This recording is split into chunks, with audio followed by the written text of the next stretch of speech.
Bienvenidos a Salud, un podcast donde vas a entender de medicina e innovación en tan solo un ratito. Soy Guillermo Lobo. Y yo soy Pablo Moreno y juntos vamos a entrevistar a expertos y a sacarnos dudas vitales.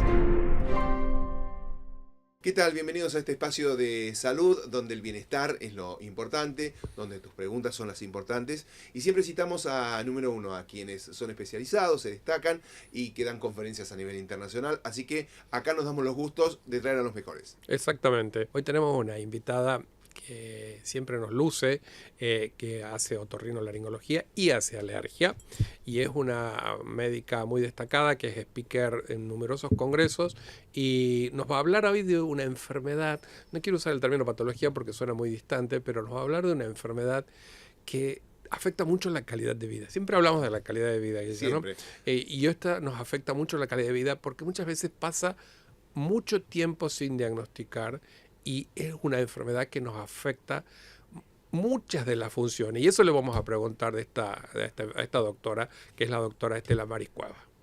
Otorrinolaringóloga. Bienvenida, doctora. Muchas gracias, chicos, por la invitación y un placer estar con ustedes. Bueno, arrancamos. Es una enfermedad, vos la definiste bien. ¿El nombre y apellido de la enfermedad? Ella va a hablar de la patología rinosinusal, donde aparecen pólipos. Y contanos qué es esto de la rinosinusitis crónica y de la poliposis, ¿no? Mira, esta es una enfermedad que la padecen los enfermos. A mí me gusta decir que hay enfermos, no hay enfermedades. Pero se trata de un proceso inflamatorio de la mucosa que recubre la nariz y los senos paranasales. Y en algunas oportunidades está acompañada por la presencia de pólipos. ¿Dónde tenemos los senos paranasales? Los senos paranasales están en la cara propiamente dicha y en la frente. Tenés los senos maxilares y después tenés el complejo osteomeatal, el seno frontal, el complejo osteomeatal, no osteomeatal. Está formado también por el complejo de los senos efenoidal, el etmoidal anterior, el etmoidal posterior. En la cara están los frontales, los maxilares, en la frente están los frontales y hacia atrás está el complejo osteomeatal. Eso es lo que se inflama la mucosa, porque son huecos. Lo que se inflama es la mucosa, que está recubierto por un epitelio. Entonces, ante la presencia de determinados alergenos, por ejemplo, que son cosas extrañas, se activa una cascada inflamatoria. Y ahí es donde se empieza a obstruir. Y muchas veces eso te lleva a la formación de justamente los pólipos que estamos hablando. Es una inflamación. Es una inflamación que muchas veces sobrepasa la parte de los cornetes, que son estructuras internas de la nariz, están en el meato, salen hacia las fosas nasales y obstruyen el pasaje del aire. Cuando obstruyen el pasaje del aire, también están obstruyendo o están afectando al olfato, porque las sustancias volátiles que están en este medio ambiente son transportadas por el aire, que tienen que pasar sí o sí por la nariz. El aire siempre tiene que pasar por la nariz, nunca por la boca. Para eso está la nariz. Humidifica, la nariz, filtra. La nariz, ¿sabes qué? Tiene muchas funciones. Como muy bien lo decís, humidifica, tiene una humedad de 80% aproximadamente, tiene una temperatura que también oscila entre los 32 grados centígrados. Calefacciona el aire. Calefacciona y también filtra. Por lo tanto, le da un cierto ambiente, le brinda a ese aire. Cuando ves esto, perdón Pablito, ¿qué síntomas voy a tener? Mira, la rinosinusitis crónica hay que dividirla de la rinosinusitis aguda. La aguda es infecciosa, es producida por bacterias y dura menos de 3 meses. La crónica dura más de 3 meses o más de 12 semanas. Y es un proceso pura y exclusivamente inflamatorio. O sea, que por lo tanto no necesitas antibióticos. Esto debe quedar claro. Ante un cuadro inflamatorio no se dan antibióticos, pero sí aparecen unos síntomas que llegan a ser muy molestos. Entre ellos tenés la obstrucción nasal, la congestión o bloqueo, el dolor facial, opresión facial, y también muchas veces hay el moco anterior y el moco posterior, que muchas veces es considerado un síntoma menor. Pero sin embargo, la evidencia y en el consultorio nos encontramos que los pacientes consultan justamente por ese moco retronasal que te dicen, tengo como algo que me está molestando, tengo algo que me molesta a nivel de la garganta, que le lleva al carraspeo y muchas veces a la tos, que por ahí el paciente no se da tanto cuenta, pero sí quien convive, porque molesta. Y es una tos persistente, repetitiva, que toman jarabes para la tos y no mejora porque el problema no está a nivel broncopulmonar, sino está, como vos lo decís, a nivel de estas cavidades que son los senos paranasales. El moco está específicamente a nivel retrofaringio. Entonces, vos lo querés carraspear, no va ni para arriba ni para abajo. ¿Por qué? Porque está afectado el clínex mucociliar. Las cilias del epitelio no se está movilizando. Y el síntoma muy, muy importante, en más o en menos, es la afectación del olfato, que puedes tener una hiposmia leve, moderada, grave, a mí me gusta decir grave y no severa, y algunas veces tenés anosmia. Y muchas veces los pacientes pueden tener todos estos síntomas, pero sin embargo te consultan solamente porque no tienen olfato. Te voy a hacer un comentario. Sabes que está muy bien que digas grave, porque severa es una conducta y grave es un tipo de afección, ¿no? Repitamos eso, ¿cómo es? Muchas veces se dice que hay enfermedades que son severas y no son severas, porque la severa es como uno se comporta, uno tiene una actitud severa. Las enfermedades son graves porque tienen una mayor sintomatología, ¿no? Aprendiendo terminología. Entonces, ¿y cómo sigue esta cuestión? ¿Hay un subdiagnóstico, doctora? No, esta cuestión sí que el paciente te consulta justamente porque peregrinó por un montón de lugares y hasta la evidencia, y en el consultorio, Pablo, me vas a dar la razón, que muchas veces consultan porque al no respirar por la nariz, que es por donde tienen que respirar, roncan los pacientes. Entonces llegan a un colega y el colega lo primero que hace, antes de hacer una buena anamnesis, que es lo que todos tenemos que hacer, y un buen examen físico, le pide un examen complementario, que como bien lo digo, es complementario. ¿Qué le pide? La polisomnografía. Una polisomnografía es un estudio que se hace generalmente en sanatorios o en clínicas, en donde se trabaja 24/7, entonces hay siempre ruido, la camilla es chiquita, obviamente que no vas a dormir. Y uno tiene que dormir y descansar. Entonces el resultado no va a ser bueno, va a haber apneas, que es la falta de poder respirar bien, o hipopneas. Y muchas veces ese paciente sale de la consulta cuando entrega el resultado, el médico lee el resultado y le indica un dispositivo que es el CPAP. ¿El que usaba la nata? Claro, claro. Son los inyectores de oxígeno o de aire. ¿Cómo empieza esto? ¿Cuál es el inicio? Cuando uno dice, me pasa esto, puede desencadenar en esto. ¿Qué es lo primero que tenés? Vos me hablas de la rinosinusitis. Uh-huh. Generalmente, mira, yo soy una alérgica. Entonces, comienzo con síntomas de rinitis alérgica. Comienzo con los clásicos, que son las crisis de estornudos, que son en salva, no son 1, sino son 20. Vos sabés que acá, Estela, no solo nos van a escuchar colegas, sino también gente que no sabe nada, ¿no? Claro. Entonces, por eso te hago preguntas que por ahí suenan un poco básicas, ¿no? No son básicas. El último grupo. No, me parece bárbaro. Vos, Guille, no te hagas el humilde que sabe más que todo, ¿no?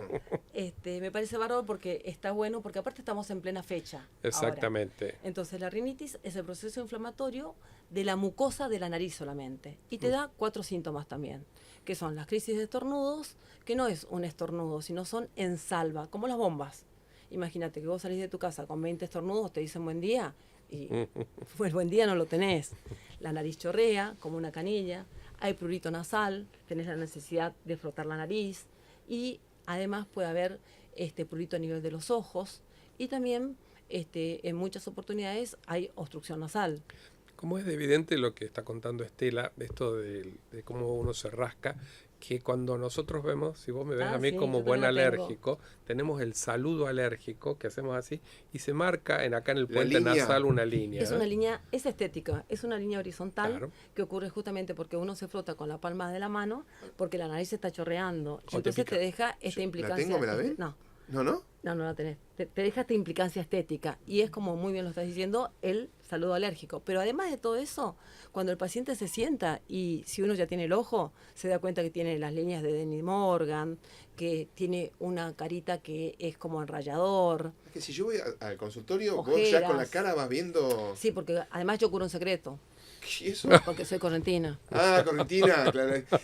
Poliposis, hasta ahora creo que... Por ahora hablamos del primer escalón, que es la rinitis. Okay. Ella está contando cómo empieza esta progresión de esta enfermedad. Desde la cosa más habitual, el 25% de la población, 25% de la Argentina, tiene los síntomas que está contando Estela, que son la rinitis, que afecta la calidad de vida, etcétera, etcétera. Y del 5 al 12% tiene rinosinusitis crónica de la población mundial, Y dentro de esa rinosinusitis crónica, del 2 al 4% tiene poliposis, que no sé si nos quedamos cortos, ¿eh? ¿Podés explicarnos más qué es la poliposis?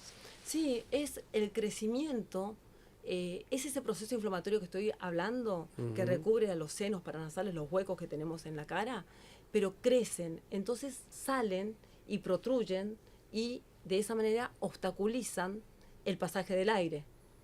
Entonces, son como racimos de uva que tienen, cuando vos haces el examen, nosotros contamos con un fibroscopio, o lo podés hacer levantando la punta de la nariz. Muchas veces se puede ver que es una formación polipoidea, le decimos, que tiene una coloración pálida y transparente. Y cuando lo sacás, en el caso de la cirugía, uno lo manda a analizar y seguramente que no va a venir nada raro, va a venir un proceso inflamatorio y nada más. Eso es lo importante, ¿no? Son procesos secundarios a una enfermedad que empieza con la rinosinusitis. Es un proceso, como hace hincapié Estela, inflamatorio. Sí. Tanto se inflama, que empieza esa mucosa a crecer en forma exagerada y dan esto que también está contando Estela, que son los pólipos, ¿no? La pérdida de calidad de vida, por lo que describís, es... Sí, en realidad, mira, esta rinosinusitis crónica tiene muchas aristas. ¿Por qué? Porque te produce muchos costos. ¿Costos? Tiene costos sanitarios indirectos, sanitarios directos, costos indirectos. Los costos sanitarios directos son la atención del paciente y el pedido de estudios. Sí. Los indirectos son el tiempo que vos tardás en recibir un tratamiento. Y los costos directos serían la falta de presentismo muchas veces, o sea, el ausentismo, o bien el presentismo, pero vos no estás dando productividad. Porque si yo fuera un profesional soy profesional de la voz, digo, pero ¿te ha tocado algún paciente profesional de la voz? Claro, es de consulta casi diaria, los que usan la voz y tienen la voz que se... La voz, bueno, ella lo va a explicar mejor porque es otorrino, pero que tiene una cámara de resonancia. Por eso hay algunos que tienen buena voz como tenés vos o como tiene Estela, y esa cámara de resonancia también se empieza a perder. Entonces la voz no sale clara ni tampoco nítida. Claro. Entonces eso es también lo que les afecta en cuanto a la calidad de vida. Sí, y los costos que vos señalabas, claro. Y los costos son muchísimos, porque imagínate que yo esté toda tapada y encima me agarro un cuadro viral, porque al tener un proceso inflamatorio, tengo una molécula de adhesión que se llama ICAN1, que le encanta a todos los bichitos que hay en esta fecha. Entonces, eso va a hacer que sobre ese cuadro inflamatorio que tengo, me agregue otra patología viral. ¿Hay alguna edad en la que sea más habitual esto? Sí, el porcentaje mayor en adultos. La verdad que rinosinusitis crónica, te lo hablo porque yo hice otorrinolaringología infantil, no hay. Crónica no hay. Sí podés ver cada tanto una hipertrofia de cornetes, pero son contaditos los casos, que muchas veces me ha pasado que vienen los pacientes y el pacientito viene abriéndose la fosa nasal y la mamá te dice, es porque nos separamos con el papá. Le mirás y no tenés necesidad de hacer nada, sino mirar solamente que ves que el cornete está aumentado de tamaño y es de un color pálido. Y tampoco hay rinosinusitis aguda en los niños, es muy poquito, y en el caso de que haya, muchas veces se complica. ¿Y cuándo adolescencia, adultez, tercera edad? No, generalmente es en edad media, la que se da... Ahora, el adulto joven es el que adulto empieza... joven viste que hoy un adolescente es adolescente hasta los 21. Nosotros ya pasamos, pero... Nosotros estamos casi adolescentes. Cuasi adolescentes. Entonces, edad... La edad media de la vida, a partir de los 20 años podés empezar, y sí, la gran mayoría es de 18 años, que vienen con esa historia de alergia, que vienen sufriendo, que no están bien, que no tienen productividad en su estudio, son chicos universitarios, que no rinden. Enseguida vamos a hablar de tratamientos, que es la clave de todo esto, pero tenemos unos escalones previos porque uno, mientras te escuchamos, Estela, uno va pensando, entonces yo no se va así nomás, por espontáneamente no se va. No se cura. Ah. No se cura, como la rinitis alérgica, no se cura. El que te dice que te va a curar una rinitis alérgica o una rinosinusitis crónica te está mintiendo.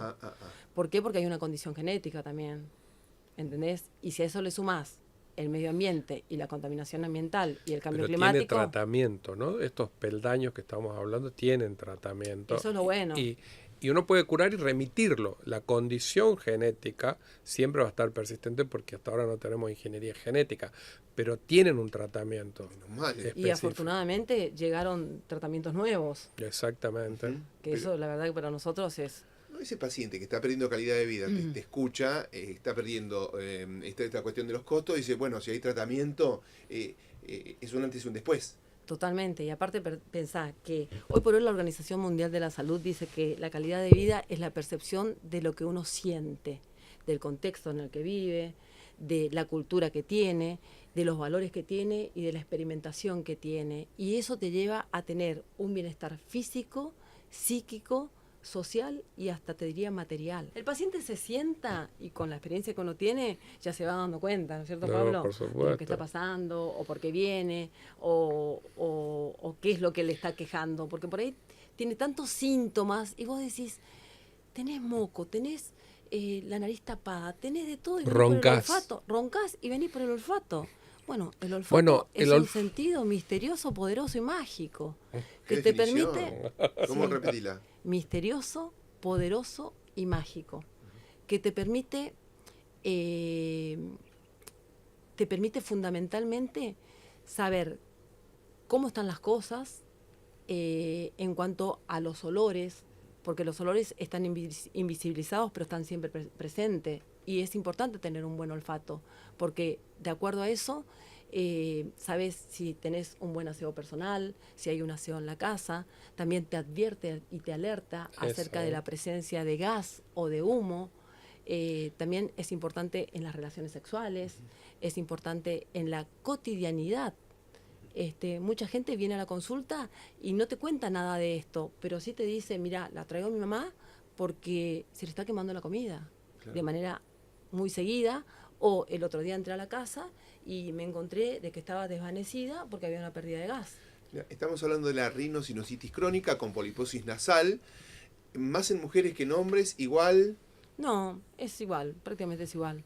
No hay, en esto estamos iguales, no hay diferencia. ¿Y te puede traer algún problema tener una rinosinusitis crónica con poliposis nasal? Más allá de esto que todo está relacionado a la parte de la cara, ¿puede estar asociado a alguna otra enfermedad? Sí, hay comorbilidades. Cuando yo hablaba de la parte humanística, o de la parte clínica, mejor dicho, se relaciona con la rinitis alérgica, con el eczema atópico, bueno, no te lo voy a explicar esto, con el asma. Con el asma, porque ¿no? justamente estamos hablando de un mismo epitelio y estamos hablando de una vía integral. Y si nosotros tenemos la vía aérea superior tapada, la que se va a quejar es la vía inferior. Eso es muy importante lo que está diciendo, ¿no?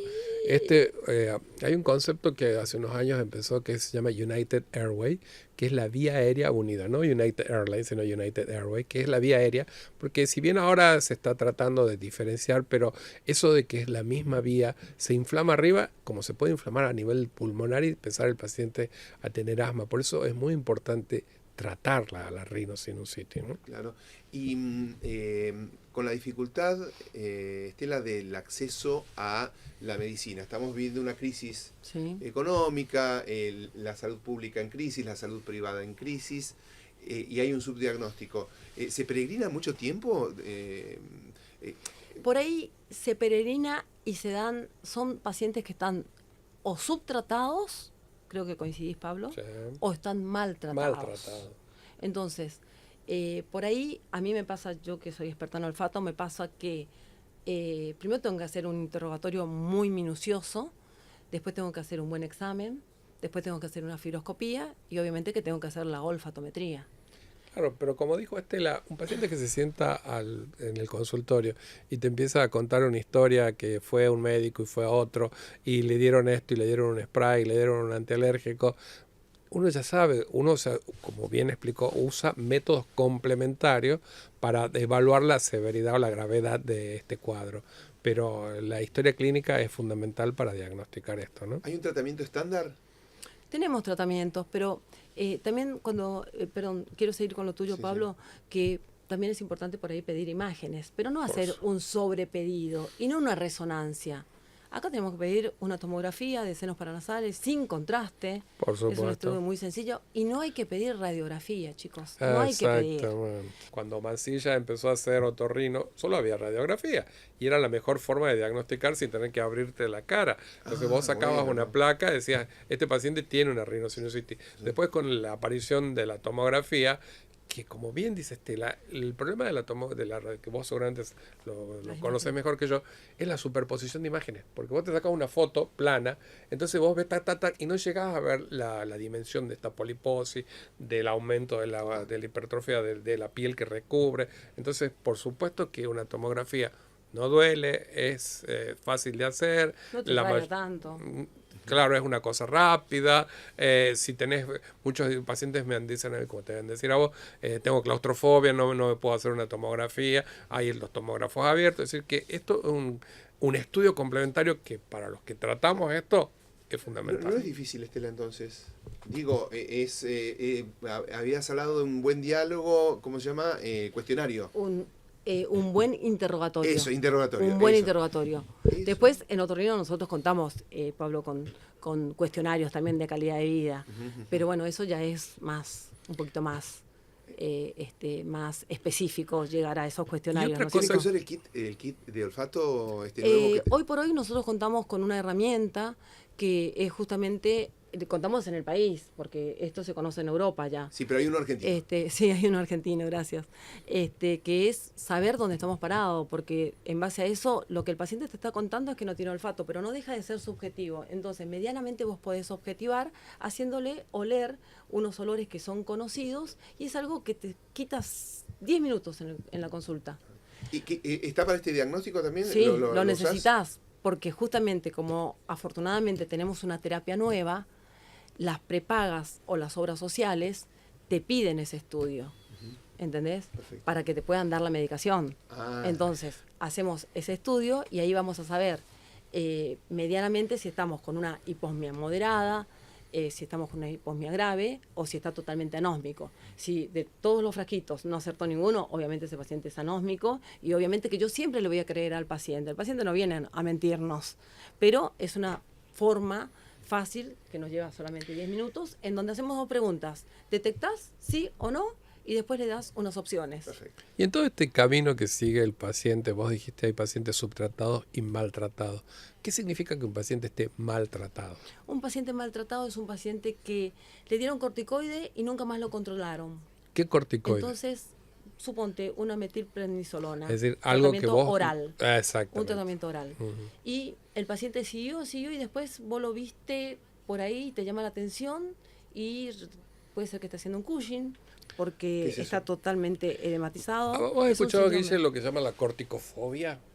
Que es el miedo a un corticoide, porque muchas veces los pacientes tienen corticofobia, estos pacientes, y no es injustificada, porque muchos pacientes los maltrataron y les dieron corticoides, pero no corticoides el que se aplica dentro de la nariz, sino comprimidos o inyecciones, y le produjeron lo que está contando Estela, que son alteraciones del metabolismo en total, que se llama en algunos casos el Cushing, pero eso es importante. Ese paciente que uno ha usado mucha medicación, corticoides repetidas veces, es una consecuencia de ese mal tratamiento, ¿no? O también suponte si sos una mujer climatérica, estás con la osteoporosis, tenés que tener cuidado, el paciente que tiene glaucoma, el paciente que tiene hipertensión arterial, también los corticoides muchas veces no caen muy bien en un adulto mayor. Y le aparece el pólipo y ¿cuál es la primera indicación? La primera indicación cuando vos ya estás convencido de que hay una poliposis, le hice la tomo, tengo el diagnóstico y tengo un diagnóstico de certeza. Entonces, lo primero que tengo que hacer es una solución salina isotónica o hipertónica para mejorar el clínex mucociliar, sacar el moco y un corticoide tópico. Y no tener miedo a la indicación del corticoide tópico porque la biodisponibilidad, lo que va a la sangre, es de 0.0 nada. Y la aplicación es, a mí me gusta mucho explicarle esto al paciente, incluso se lo grafico. Porque si yo indico solamente el corticoide, voy a quemar el corticoide, porque tiene moco. Entonces, hago una toilette con la solución salina hipertónica, limpio todo, saco el moco por adelante, que en realidad por adelante no sale, sino que mejora el funcionamiento de la mucosa nasal, pero sí sale el carraspeo, ese moco que el paciente le molesta tanto. Y después indico el corticoide. E indico a la mañana y a la noche 2 aplicaciones. Ese es el en cada tratamiento, fosa nasal. digamos, Estándar. Estándar Pues, de la nada. primera línea. La primera línea. ahí Ahora está. quiero más. La Ahora segunda quiero más. línea es indicarle o agregarle el corticoide oral. Pero también tenés que saber administrar. Según se hace por periodos cortos, Eso. tiene uno que tener cierta experiencia en usar, porque saber qué usar, etcétera, ¿no? Y también tenés que tener cuidado con el paciente, porque viste que hay un mito acerca de los corticoides. Lo que vos decías, es como que hay un problema con el corticoide. No, yo no quiero corticoides. Bueno, pero te lo tengo que dar porque es un potente antiinflamatorio. Claro, eso está bueno que lo digas, ¿no? Que es ¿Entendés? la primera línea, son seguros, indicados como lo hace el médico, no tienen ninguna complicación. Y una vez que pasó todo eso y no se redujeron los pólipos, el paciente sigue con los síntomas, le hace una nueva tomografía. No pido nueva tomografía. Hay que pedir lo menos posible, Por la excepto ya radiación. en el caso que tengas que operarlo. Y, bueno, a eso voy. a eso La voy. segunda, dijimos la primera línea y dijimos la segunda. Sí. Ujú, Vamos por la tercera. eso, La tercera es la cirugía. eso. Tenemos que hacer un procedimiento quirúrgico, y tiene que estar hecha por manos avesadas. Esto es importante. Y aparte, la tomografía y el mismo examen físico te va a demostrar que puede haber la hipertrofia, más allá de que los senos estén ocupados por el proceso inflamatorio, puede estar la hipertrofia de cornetes. Entonces, está el tabique, está el cornete aumentado de tamaño y el aire que pasa es muy finito. No pasa mucho aire. Entonces, tampoco van a pasar las partículas volátiles que tienen que llegar al cerebro para que vos puedas oler. Y te podés encontrar con una desviación del tabique, con un espolón. Un espolón es, suponte que te torces el pie y te quedó un sobrehueso. Sí. Esto es muy correntino. Ujú. Y fuiste al huesero. Te quedó el sobrehueso. Entonces, ahí es donde tenés la desviación. Entonces, el aire tiene que hacer todo un recorrido que es como entrar en un atajo. ¿Entendés? En lugar de irte por la Panamericana, te vas por el atajo y no sabes a dónde terminás. Todo eso es cirugía. Entonces, en ese caso, se indica una cirugía. Y recordá también, que esto lo quiero decir, que en la rinosinusitis crónica con poliposis es la que da alteración del olfato. No da alteración del olfato la rinosinusitis crónica sin poliposis. ¿Ok? Clarísimo. Eso es uno. Y lo segundo es que cuando indicas la cirugía, tiene que estar hechas por manos avesadas, que hoy esto está súper aceitado. Cuando yo empecé a hacer otorrino, se hacía la caudeluc, se abría por acá y se sacaba y no veíamos nada. Yo Lo tuve la operaste al suerte, paciente. yo tuve la suerte de formarme con el profesor De Luca, mi maestro, Ujú. y él trajo a los primeros europeos a hacer la cirugía endoscópica. Así que si yo me hubiese dedicado a la cirugía, capaz que hubiese Manos sido muy avesadas. buena. Manos avesadas. avesadas. Tiene que ser manos avesadas. ¿Tenés números como para que nos grafiques después de que lo operas cuántos pacientes vuelven? Sí.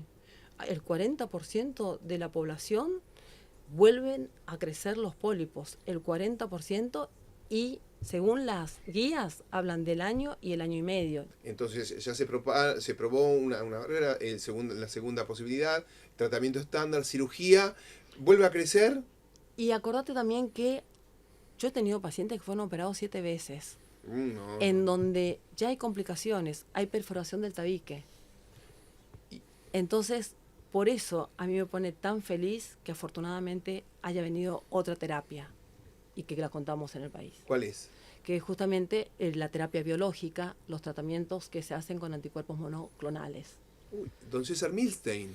Exactamente. Don César Milstein, premio Nobel, obtiene este galardón por su trabajo en los anticuerpos monoclonales, que puede ser en test de embarazo. O mirá esto, siglo XXI, Cuevas, entonces, Sí. anticuerpos monoclonales, Sí. biológicos. Es una terapia biológica que anda muy bien porque reduce el tamaño de los pólipos, reduce la secreción y hace que el paciente respire mejor. Y quizá, esto lo tenemos que decir, quizá no respire, quizá no huela. Y es importante decirlo, yo personalmente no opero, yo mando, tengo un equipo, ya le aclaro, capaz que salís sin oler o capaz que salís oliendo o, como me pasó un caso, salió con una hipersensibilidad olfatoria. Huele más de lo normal. Pero le solucionaste el 99% del resto que mencionaste. Claro, solucionamos y el paciente dejó de tener ese vacío, porque el paciente estaba muy frustrado, estaba sin una vida social, como el olfato también da el sabor la vía de entrada de las sustancias volátiles son por la vía ortonasal, que es por la nariz, y por la boca. Entonces todo lo que vos comés se desintegra y esas moléculas van también al epitelio olfatorio, van al cerebro y también te permite decir qué rica que está esta salsa, o qué le pusiste, o me gusta este champán, o me gusta este vino, nunca en agua, ¿no? ¿Y quiénes son los candidatos entonces a recibir estas terapias biológicas? Y esta terapia biológica, los candidatos en realidad son aquellos que han recibido ya una cirugía, ya te pueden aceptar que vos, el auditor, que vos indiques. ¿Vos tenés pacientes este que hayan tratamiento. entrado, haya sido la primera opción, sin previa cirugía? No tuve Es decir, es ninguna. una condición sine qua non que tengan la Sí, cirugía. que tengan una cirugía. Y en ese caso, también soy muy clara diciéndole, quizá no huelas, pero ahí me voy a encargar yo. Cuando te dan el alta, me voy a encargar yo de hacerte la rehabilitación, y que se trata de ejercicios para que el estímulo, que es la partícula volátil, llegue al cerebro y de esa manera puedas oler y también te permita evocar recuerdos de lugares, de situaciones o de personas, porque también interviene acá tres cosas. El sistema límbico, que está formado por la amígdala cerebral, que es donde está el miedo. Yo personalmente tengo miedo a las tormentas, porque vivo en Corrientes frente al río, entonces caen muchos rayos. Y en este caso, por ejemplo... ¿Cómo se llama el olor de la tierra? Yo, porque lo sé, puedo decir, cae el agua sobre la tierra, se desprende el petricol y el ozono. Eso. Pero la gente común habla mejor que yo, porque habla con otro léxico, usa muchos adjetivos y te dice, hay un olor, porque está interviniendo el estímulo, esa partícula volátil que todavía no es un olor, Sí. en una zona del cerebro que se llama zona rinencefálica. Ahí llega esta partícula volátil y yo digo, hay un olor. Pero esta le da la información a la zona entorrinal, que es una zona secundaria donde interpreta. Entonces, ahí es cuando yo voy a decir, o las personas dicen, che, me parece que va a llover. ¿Entendés? E Sí. inmediatamente pasa a la zona frontal y dice, uy, tengo el auto afuera, capaz que graniza. Como Y si sigo, perdón, Pablito, ya termino. Y si sigo, en ese sistema límbico está el hipotálamo y el hipocampo. En el hipocampo, a mí me gusta decir que es la biblioteca de los recuerdos. Entonces, ahí es donde se guardan todos los recuerdos, porque ahí está la memoria de primer grado, de segundo y de tercero. Entonces, los olores te van a evocar esos recuerdos que yo estoy diciendo, de personas, de lugares o de determinadas cosas. Y el olor que más se recuerda es el olor de los seres queridos. Y está el hipotálamo también, que cuando hablé de las relaciones sexuales, en el hipotálamo también llegan los estímulos odoríferos, que van a producir emociones o instintos. Y una vez que acá nos van a escuchar los colegas, que son Sí. especialistas, algunos no, y otro lado también nos van a escuchar quienes tengan este padecimiento. Entonces, me gustaría que vos, que sos una experta del tema, digas cuándo un paciente tiene que demandarle al médico o preguntarle al médico por estas terapias y cuándo un médico tiene que pensar en una terapia biológica. Y cuando la calidad de vida es mala, primero. Yo creo que ese es el... La calidad de vida es un poco subjetiva, ¿no? Porque siempre hay pacientes que lo evidencian de una manera u otra. Entonces, cuando vos le decís a un paciente cuándo tenés que pensar, Pero ¿sabes qué, Pablo? Hay capaz que diciendo con vos, porque si yo hago un interrogatorio muy minucioso y le pregunto, ¿dormís? ¿Descansás? ¿Roncás? ¿Tenés tos? ¿Tenés secreción? todo eso Hago el tengo SNOT. yo. No, pero por ahí se acostumbró. Sí, Por eso También. uno dice, La no, gente se acostumbra. estoy muy bien, pero no estás bien, porque si en el interrogatorio te va diciendo eso, por ahí uno se acostumbra a la piedra en el zapato. Tal Sí, cual. sí, puede pasar, pero Entonces- en algún momento pedís auxilio. ¿no? Claro, sí, sí, sí. Porque te sí. imaginas que está bueno que una noche no descanses, pero 2 noches que no descanses, ya Claro. Entonces, son los fotógrafos. entonces hay una cuestión. El paciente tuvo una cirugía, ya está indicada esta nueva terapia biológica. No, perdón, Sí. Guilla. El paciente tuvo la cirugía no funcionó. Entonces, afortunadamente llegó la terapia biológica, llegaron los anticuerpos monoclonales que van a reducir el tamaño de esos pólipos, van a reducir la sintomatología y de esa manera lo que va a hacer en definitiva es actuar como un antagonista contra las interleuquinas, que son los mediadores inflamatorios. Y en este caso tenemos el mepolizumab, que es un anticuerpo monoclonal que justamente actúa sobre la interleuquina 5, que es la que produce mucha inflamación. Entonces, al apagar eso, se va a disminuir el proceso inflamatorio. Vos decías que se indica, sí o sí, condición, hay una cirugía. No funciona la cirugía, va esto. Porque viene el auditor y avanza eso. Mira que soy auditora, ¿eh? Ah, bueno, la pregunta para meter la pata es la siguiente. Ahí viene, me gusta. Hay un paciente que dice, no, yo no quiero operarme. ¿Por qué no probamos esta terapéutica? En realidad no es probar, te la indico. Yo no pruebo, yo indico.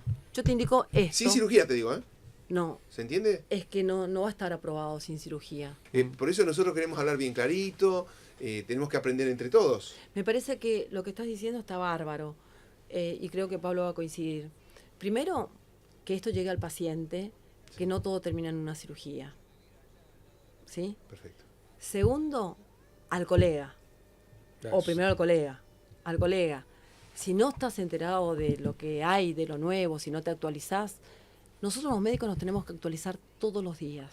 Y para llegar a ser un buen médico, tenés que tener el 50% de conocimientos actualizados, creo, Pablo, que todos los días leemos, un 25% de empatía con el enfermo y otro 25% saber derivar. Si yo no conozco esta terapia, la derivo. Por supuesto. Te lo derivo a vos me lo derivas a mí o a alguien. Sin duda. Porque estamos, otra vez insisto, tratando con enfermos, no con enfermedades. Y tenemos que empatizar. Y es clave esa diferencia. Es clave. Tenemos más preguntas, Pablo. Estamos hablando de rinosinusitis crónica con poliposis nasal. Me lo recontraestudié, Moreno. Sí, cuesta aprender la palabra. Muchos la padecen, pocos la conocen y hay muchas opciones, hay buenas opciones de tratamiento más allá de lo quirúrgico. Y esto de que nos cuenta Estela, que nos viene a traer acá esta información de estas terapias que son nuevas en el mundo porque no tienen muchos años, pero están altamente respaldadas por muchos estudios que le confieren primero el éxito y segundo la seguridad, que cuando uno indica un medicamento, como hablábamos anteriormente de los corticoides, nos preocupa a los médicos que uno no lo dañe, primo uno no chere, que uno no daña con la medicación. Entonces, estos estudios, si bien son nuevos, tienen el respaldo científico de estudios bien concienzudos, de bien hechos, hay mucha información en la literatura médica que nos dice pueden usarlo, son eficaces y hay un buen perfil de seguridad. Bueno, y esto es lo más nuevo entonces, ¿hay algo más que se viene? ¿Cuál sería lo ideal? ¿Hacia dónde vamos, Estela? Yo creo que este es el camino y que hay que allanarlo un poco más. Los colegas tienen que estar actualizados con esto. Nosotros estamos permanentemente dando clases y charlas y Dios tiene la oficina acá en Buenos Aires, pero la Argentina es grande. Claro. Entonces, esto tiene que llegar a todo el país y que las obras sociales y las prepagas, creo que este también es un buen mensaje, reconozcan que el paciente no la está pasando bien. La padece. Está padeciendo y algún día uno va a estar sentado del otro lado y va a ser paciente. Y ahora el médico, el especialista, tiene que remar a veces, a veces. Porque vos tenés, acá has venido con papers, Cuevas, has venido con información fehaciente, y si al paciente le dice que no, vos insistís, ¿yo como paciente me puedo defender? ¿Puedo hacer? Sí, hoy por hoy los pacientes directamente van y piden un amparo. Bueno, por eso, listo. ¿Entendés? Creo que hay que seguir estudiando, hay que seguir haciendo toda la parte esta didáctica de enseñar, nosotros que tenemos la posibilidad ya de tener un poquito más de experiencia, para que fundamentalmente pensar en el paciente, ¿no es cierto? Y porque, pero hay que llegar también a, como dice Guille, no solo al paciente, sino al médico, no al especialista, porque el especialista más o menos todos lo conocen, pero después está el médico, el clínico, el pediatra, que le genera dudas, que le genera miedo. Y y que de informarle de que esta es una terapia segura, que es efectiva y de que fundamentalmente va a mejorar su calidad de vida y que va a evitar el desarrollo de, como dijo Estela, las comorbilidades, que son la aparición de otras enfermedades en consecuencia de esto que padece, ¿no? Y por sobre todas las cosas, seleccionar el paciente, porque por ahí un clínico dice, no, este paciente me parece que puede ir para y empieza a indicar a todo el mundo, y ahí es donde se distorsiona todo. Esto es como cuando hacíamos la fibroscopía. Hacíamos una cada tanto, después todo el mundo empezó a hacer fibroscopía. Bueno, por eso también es de educar a los colegas, Sí. como te decía, porque está bueno que uno tenga un equipo médico, ¿no? Vos que tenés de tu lugar de otorrino, yo desde mi lugar de alergista, el clínico que se va a ocupar de todo lo otro que no está más allá de estos órganos afectados. Entonces ese equipo médico es el que tiene que estar al tanto de que existen tratamientos nuevos. Y es el trabajo multidisciplinario también. Exactamente. Porque eso fíjate que si yo no huelo bien y no tengo sabor, quizá esté con un exceso de peso porque como lo que venga porque tengo hambre. O por ahí estoy por debajo del percentilo. O esto puede pasar también en los chiquitos, ¿entendés? Que por ahí tienen las amígdalas muy grandes, las adenoides muy ¿Puedo decir grandes. que yo estoy gordo porque No, tengo olfato? Está rellenito, ¿no? Bueno, por ahí digo que me corrijo el olfato y me curo la gordura, dije yo. Entonces, esta comunicación que estamos haciendo, doctora, es también es un abordaje multidisciplinario, que esté atento también otro profesional. ¿Sabes por qué también te lo digo? Porque a ¿Por mí qué? me han consultado muchas veces y me dijeron, y yo pregunto siempre por la libido, que no está en el SNOT 22. Entonces pregunto, ¿cómo está tu líbido? Y lo que pasa que está con problemas de erecciones o está con problemas de climaterio. Sí. ¿Pero vos estás oliendo bien? No, la verdad que yo no huelo. ¿Sabes que no huelo? Y bueno, está pasando por ahí la cosa. Entonces está haciendo terapia porque la relación íntima de esa pareja no está funcionando. Y capaz que es como el fonoaudiólogo, tiene las amígdalas gigantes, está hablando mal, fue un año hacer el tratamiento con ejercicios, la mamá sigue haciendo ejercicios, lo lleva al foniatra todos los días o 3 veces a la semana, el chico sigue hablando mal, viene al otorrino, abre la boca y tiene 2 amígdalas así gigantes que hacen que el chico está hablando. Entonces es multidisciplinario. ¿Qué otro profesional tiene que estar atento? Pero justamente este conocimiento parte desde este enfoque multidisciplinario. Sí. Porque antes, por un lado, opinaban los otorrinos, opinaban los neumonólogos, opinaban los clínicos y quedábamos los alergólogos detrás de todo esto. Pero esto es un mecanismo inmunoalérgico. Por eso el rol del alergólogo es crucial en el diagnóstico de esto. Saber que es una patología que tiene un origen genético, que tiene un origen inmunoalérgico, y pensar en una enfermedad alérgica va a ayudar también a complementar este diagnóstico y este tratamiento, ¿no?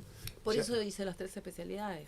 ¿Cuáles son? No derivar los pacientes. ¿Cuáles son las 3 especialidades? Otorrino, alergia y experta en olfato. Perfecto. Entramos en casa. En la recta final. Entonces, bien cortito, ¿cómo, ante qué estamos? ¿Cuál es el camino a seguir? ¿Cuál sería tu conclusión? La conclusión es que, obviamente que primero está la cirugía, pero yo casualmente ahora acabo de venir de afuera, que fui a dar unas charlas, y ellos insisten, la terapia biológica funciona, no da efectos adversos y hace que el paciente recobre o recupere su calidad de vida. Viste que siempre hablamos que queremos innovar con todo esto que contamos. Hablamos de las técnicas quirúrgicas o de la inteligencia artificial. Y esto también es innovar. La medicina ha innovado muchísimo en este campo. Ha sido un desarrollo muy difícil. Uno dice, ¿por qué cuesta tan caro? Porque es un desarrollo difícil. No es un medicamento que se logre de una forma sencilla. Entonces estos medicamentos tienen un gran desarrollo, un desarrollo muy costoso, pero sí funcionan y uno tiene que empezar a pensarlo. Y si uno no tiene experiencia en indicarlo, lo podés hacer con un colega, lo podés tratar en conjunto, ¿no? Uh-huh. Y hay una cuestión importante, porque esa inversión a la que vos hablabas para llegar a una molécula, para llegar a un resultado final, hubo muchos fracasos. O sea que es una notición, sí, teniendo en cuenta que hay años de investigación. Años de investigación para llegar a una proteína que se hace en un laboratorio y que más allá de eso da un buen resultado y que te da una seguridad. Y que te da la seguridad, sí, y que es eficaz. Yo fui anotando consulta médica, tratamiento, estudio a tiempo. Sí, yo te diría, cambiaría por ahí consulta médica, estudio a tiempo y tratamiento. Y el tratamiento. Abordaje multidisciplinario. Sí. ¿Eh? Y tener presente que esta terapia biológica que vino hace poco nos cambió la cabeza a todos los otorrinos, los alergistas, que estamos hablando siempre de un mismo epitelio, del epitelio cilíndrico, ciliado, pseudo estratificado. Viste que en medicina tenemos nombres fáciles nosotros, ¿no es cierto? Complejos. Bueno, sí. Pablo.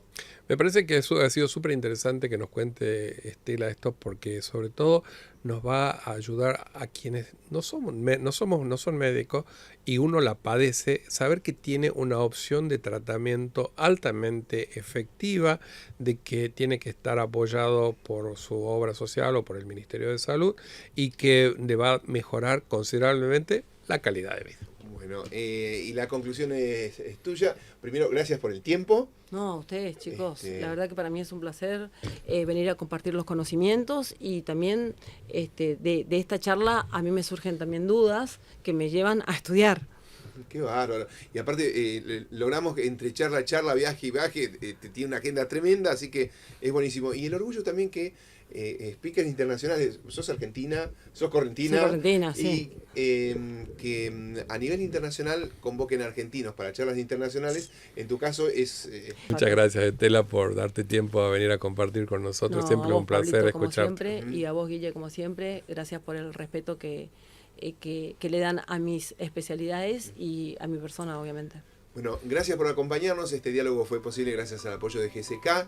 Estamos muy contentos de poder abordar el tema de la salud, del bienestar, la calidad de vida. Así que estamos atentos a lo que necesites, estamos atentos a tus preguntas y nos vemos y escuchamos la próxima, porque esto es audio y video ahora, ¿eh? Exactamente. Bueno, gracias otra vez. Nos vemos la próxima. Chao.